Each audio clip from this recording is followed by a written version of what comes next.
Back in school, I used to sit in class watching players like Ronaldinho, Neymar, Messi, and Ronaldo doing skills that I could only dream of pulling off. But honestly, most of these skills don't work in real games for regular players like you and me. Those guys are special. But here's the truth. You don't need to be Neymar to embarrass defenders 1v1. You just need to master these 9 skill moves. And at the end, I'll give you a 9-step system that is so simple that literally any player can master any skill using it. Welcome back to the channel, or just welcome if you're new. The first skill move is one that the footballing greats mastered. It's the elastico and the reverse elastico. And frankly, it could be the deadliest skill move ever. When it's done right, it's impossible to defend. Push the ball with the outside of your foot, then instantly snap it back with the inside in just one fluid motion. When you're first learning the elastico, you'll have to do it in 2 touches, which is okay, but it's also easier for the defenders to read it. Now, if you do it in 1 touch though, it's lights out. To do this move, you want to sweep your foot across the ball in a J shape. You're wrapping your foot around the ball as you push it wide, so that way you can get around it and snap it back across your body. The reverse elastico is the opposite, and it's much easier to do, but it's also less effective. But why? Well, pause the video real quick and take a guess. It's more predictable for defenders for 2 reasons. Firstly, it's easier to do, and that makes it more common, so defenders expect it more often. True elasticos are rare because it's so challenging to do at speed. And that's why it almost always beats the defenders when it's done correctly. They never see it coming, and then bam, you're past them. The second reason is that when you're doing the reverse elastico and you're cutting the ball back, you're cutting onto your strong foot. And most players are very dominant with their strong foot. So defenders know that you want to cut onto your favored foot, making it predictable. But when you fake cutting in on your strong foot, then cut wide onto your weak foot, that's unexpected and it fakes them out. So in short, the elastico is the better of the 2, but it is much harder to pull off. Either way, you should master them both. Okay, so we've covered flashy.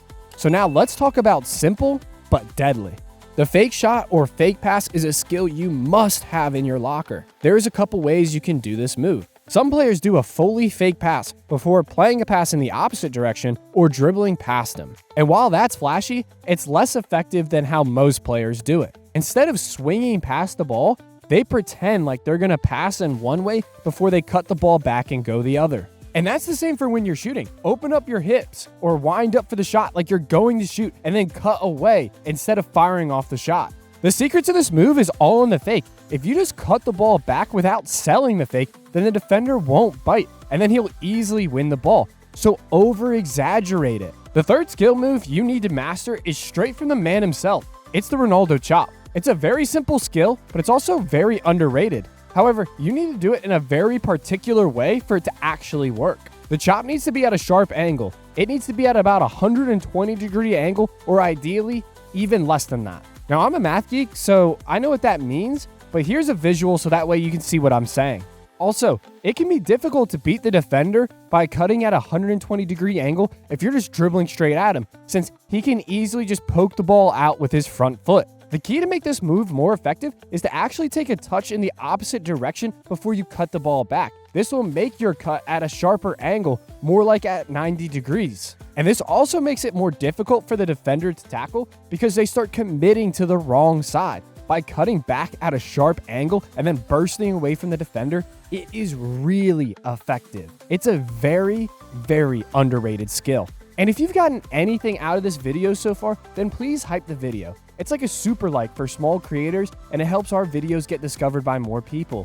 Thank you. The fourth skill move is my personal favorite, and it is phenomenal for getting out of tight spaces. Players like Iniesta, Cazorla, Messi, and Modric used to use this skill all the time. To do it, all you need to do is snap the ball from one foot to the other sharply, then burst past the defender. But this only works if the defender is aggressive and he's trying to go tackle the ball. If the defender is dropping, trying to slow you down and contain you, then you won't be able to beat him with this move since he'll just easily shift and move his feet. Now, everyone knew that scissors or stepovers were going to be on the list. I mean, it's a really simple move that's easy to master, but it's also very effective. One common issue a lot of players have when they do this move is that they try doing it too early and too far away from the defender. And then because of that, the defender is able to step across you when you take a big touch out of your feet. Similar to 𝗘𝗙𝗙𝗘𝗖𝗧𝗜𝗓, you want to commit to taking that big touch away from the defender late. And because of this, a lot of players find the most success with this move when they're chipping the ball over the defender's foot when they're taking that big touch away. They're waiting till the very last second, so if they were to actually take their touch across the ground, the defender would actually win the ball. But by chipping the ball over his foot, now you're just gliding right past him as he fully commits to that tackle. The sixth skill move you need to have in your locker is the roulette or Maradona. This skill is rare nowadays, but it is brutally effective if you've done it right. To do it, step onto the ball with one foot, then step off over the ball. As you're doing that, start turning and spinning 180 degrees and grab the top of the ball with the sole of your opposite foot. And then drag the ball with you as you're spinning into the direction you want to go. The reason this skill move is so effective is because when you're stepping off over the ball, you're actually putting your body between the ball and the defender, which makes it hard for him to tackle without fouling you. And then the move is so quick that you're already past the defender before he's already processed what's happening in his brain. But just like with the other moves, if you do it too early, then the defenders will easily read it and then win the ball. Timing is everything. The seventh skill move you need to master is the Cruyff turn. Similar to 𝗘𝗙𝗙𝗘𝗖𝗧𝗜𝗓, this isn't a move you typically do in an open space 1v1. It thrives the most when you're in congested areas. The Cruyff turn is like the fake shot we talked about earlier, but it's sharper and safer. Instead of exposing the ball, you cut it back behind your standing leg. Because of this, defenders can't reach it without fouling you. The trade-off? Well, you're not driving forwards. You're usually turning sideways or backwards.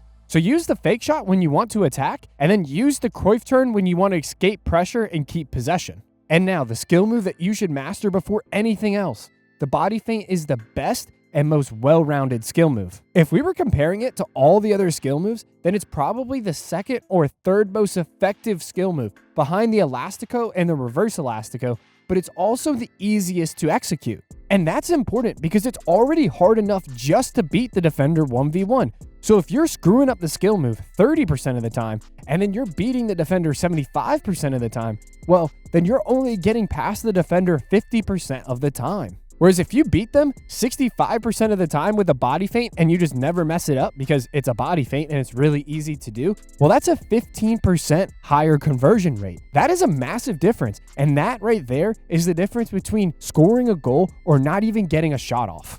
It's really simple to do. Just drop a shoulder and step hard in the opposite direction you want to go. This will make the defender think that you're accelerating that way with the ball, shifting his body weight in the wrong direction. This makes it hard for him to react quickly as you blow past him. The key to this move is selling it with a hard step and a hard drop of the shoulder. Another slight variation of the body feint is hesitating and then bursting away or chipping the ball over his leg. It's a little stutter step with the ball as opposed to doing a hard body feint. Dribble fast. Then as you get close to the defender, slow down and pause for a fraction of a second and then burst away. This encourages the defender to try to commit to making a tackle, and that's why the little chip touch over his foot makes it a really deadly combination. These should be the first skill moves any player masters, and they work everywhere on the field. Knowing the skill moves is one thing, but that doesn't mean you'll actually beat defenders in games. If you want to blow past defenders in real games, then use these 9 steps to master any skill your heart desires. First, become a channel icon and get access to 2 extra quality training sessions a month. And I want to say thank you to my channel members. Their support allows me to keep creating videos like these for everyone. In all seriousness though, the first step is just to pick one move. Don't try to master all 9 at once. I know this wind muff looks ridiculous, but it's starting to get a little breezy out here. Step 2, start with just a dead ball. There's no pressure, there's no timing. We're just focusing on the technique for now. Now, once you've done 5 clean reps in a row, then try it while walking, then while jogging, and then at full speed. That's steps 3, 4, and 5. Think of it like turning up the volume gradually, slow, steady, clean, and then perfecting it at game speed. Step 6, add static defenders. Cone lines work fine. What's even better though is scattering all your cones around so that way you have to deal with traffic just like you will in a real game. Step 7, add a live defender. Now don't start at 100% live reps. Have your partner start at about 60 or 70% pressure and then ramp it up as you get more comfortable with the move all the way up to those live reps. That's when you'll find out if you really have the move down. Step 8, use it in training. Your goal for this step should be to hit it once in every training session you're in a realistic 1v1. Don't force it. Just look for the right moments for you to use it and then execute it. Step 9. Once you've nailed it in practice 4 sessions in a row, you're ready to do it in games. And by now, you've done the move hundreds or thousands of times, and it's second nature for you. That's how you actually build a skill you can trust while under pressure. But beating defenders 1v1 is only half the battle. You still have to create chances after it or score. That's why in this next video, I tell you the 9 changes you need to make in your game to actually turn those moves into goals and assists.